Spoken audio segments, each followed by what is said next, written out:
Assalamualaikum warahmatullahi wabarakatuh. Kami dari kelompok 3 mau mempresentasikan pembubaran firma. Terdiri dari 1. Intan Mayriska Nandalia, 2. Cindy Rahmadani Safitri, 3. Fitri Dwi Alia, 4. Rista Destriana, 5. Dia Umayun Nursiana, 6. Flovidalia Rahmadaniar. Persekutuan firma. Persekutuan firma adalah asosiasi antara dua atau lebih individu atau badan usaha sebagai pemilik untuk menjalankan perusahaan dengan tujuan mendapatkan laba. Pembubaran firma. Pembubaran persekutuan firma adalah reorganisasi perusahaan sebagai unit usaha yang baru. Reorganisasi tersebut khususnya berkaitan dengan komposisi kepemilikan persekutuan firma. Pembubaran firma bukanlah berarti berakhir secara resmi kegiatan perusahaan. Jenis firma. A. Firma dagang dan non-dagang. Firma yang kegiatan utamanya adalah membeli dan menjual barang dagangan disebut dengan firma dagang.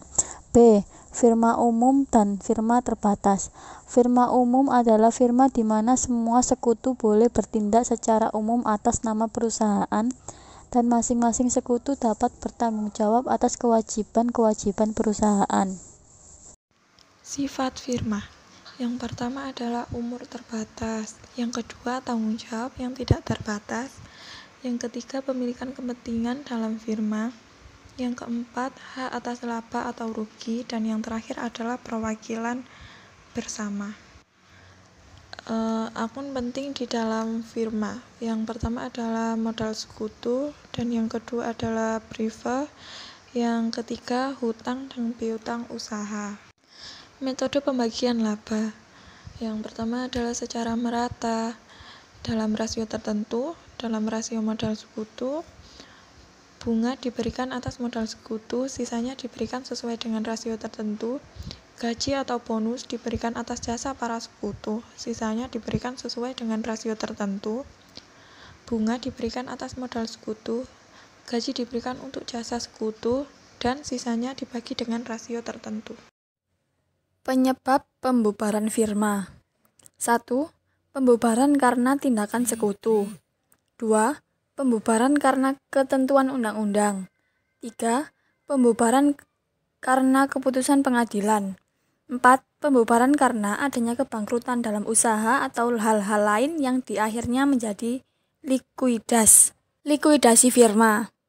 Likuidasi firma adalah keseluruhan proses yang mencakup pencairan sebagian atau seluruh aktiva menjadi kas, penyelesaian dengan kreditor dan pembagian sisa aktiva kepada anggota firma.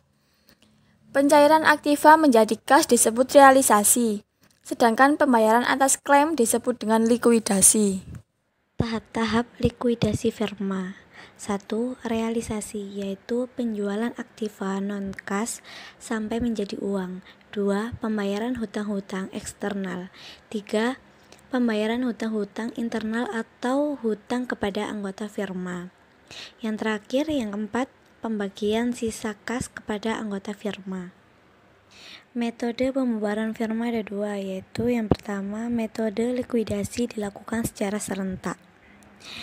Yang dimaksud dengan metode likuidasi dilakukan secara serentak adalah didahului dengan penjualan semua aktiva non-kas sampai seluruh aktiva non-kas tersebut. Dengan kata lain, bila likuidasi dilakukan secara serentak, pertama-tama harus melalui tahap realisasi, kemudian setelah terkumpul barulah tahap likuidasi dilakukan.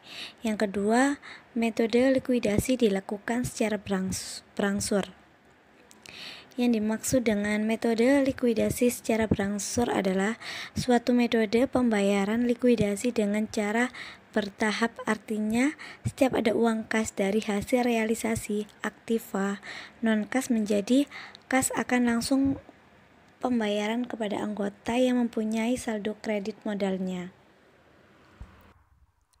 Contoh soal, firma Selvi dan Yaya dengan modal sebesar 200 juta dan 250 juta Pembagian laba rugi berdasarkan ratio modal awal. Tesi diterima sebagai sekutu baru dengan menyerahkan uang tunai 150 juta dan kepentingan sebesar 30%.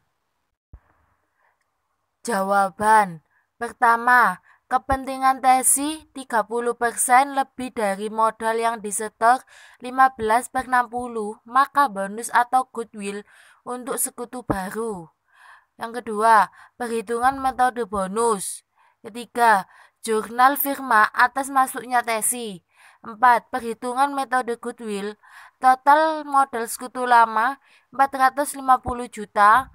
Kepentingan sekutu lama 1-30% sama dengan 70%.